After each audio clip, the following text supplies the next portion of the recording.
tall, stern, well-built man, ready to go to work.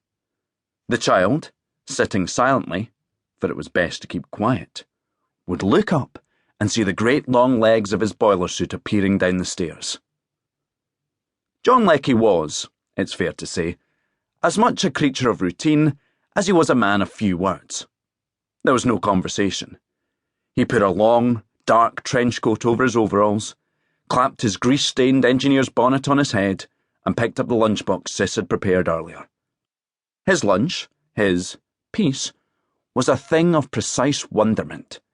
It stayed exactly the same for nigh on 50 years, an ancient little oxo tin containing sugar and loose tea, mixed before it went in, and cheese sandwiches and wax bread paper, made with the well-fired top of the loaf. John Leckie was as set in his ways as he was undemonstrative. Leckie would nod to his wife and leave for the night shift in the great engineering works in the city. Nor were things much different when he returned home in the morning, weary and grimy. He came in, said little or nothing, took off his overalls, ate the meal Sis had prepared for him, and climbed the stairs to bed.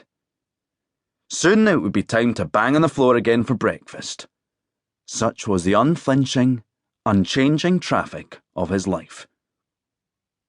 At weekends, John Leckie, in an old shirt and trousers and tank top with holes in it, would sit, not in an armchair, but on a wooden slat-backed kitchen chair by the fire, his legs spread wide on the hearth, both hugging and hogging the heat.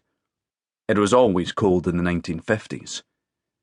He would spend hours sitting there, hour after hour, in his own silent, still world, staring at the fire.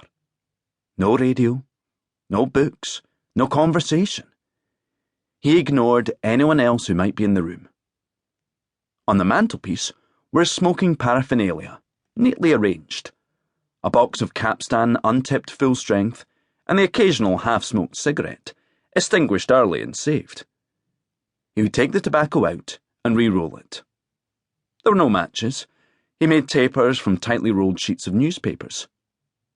When he stood up to smoke, which was frequently, he lit the taper from the fire and put it to the cigarette.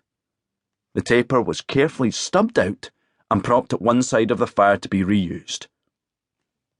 He'd smoke his cigarette standing over the fire, and then sit down again. Occasionally, he coughed, and if he needed to fart, he simply lifted one cheek of his backside and farted. No apologies, no glance around. "This is my house," announced the fart. "I'm the main man here." It was a thing of wonder to the little boy who observed. And Mr. Leckie would continue to sit there, legs astride the fire, coal buckets sitting beside him. Eventually, the fire would start to burn lower. "Sis," he would call in the direction of the kitchen. Not a question, an order. "Uh-huh." "Coal." And she would leave off what she was doing and come through to load coal upon his fire to keep him warm, while he sat there, unmoving. If he did speak, when she had done as he asked, it would only be to criticise the quality of the fuel she had put upon the fire. "There's too much dross in that." The small boy remembered the day he arrived at John and Sis Leckie's house, at the tail end of 1957. It all seemed so simple back then. He was only 3 years old, and Sis was his mother. Of this he had no doubt. He remembered the day he arrived there because it was snowy, and they drove him up to where she lived, at the very top of the hill.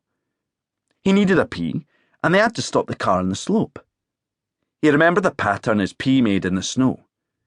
He was a sturdy, smiley little chap with heart-melting blonde curls and bright blue eyes. That first night when her husband was at work, Sis carried the child outside to the loo, because in 1950s Scotland, most people still had outside toilets. The house sat high up to the south above Glasgow, and it was a cold, frosty night. He could see the city lights twinkling, and he thought he'd died and gone to heaven.